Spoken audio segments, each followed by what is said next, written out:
আসসালামু আলাইকুম প্রিয় ভিউয়ার্স, সবাই কেমন আছেন?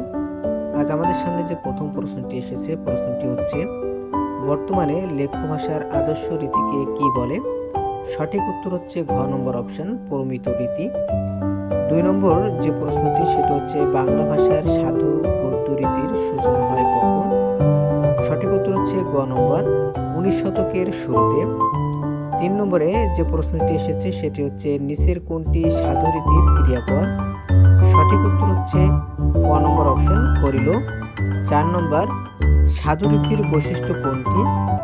এটারও সঠিক উত্তর হচ্ছে ক নম্বর, ক্রিয়ারূপ দীর্ঘ হবে।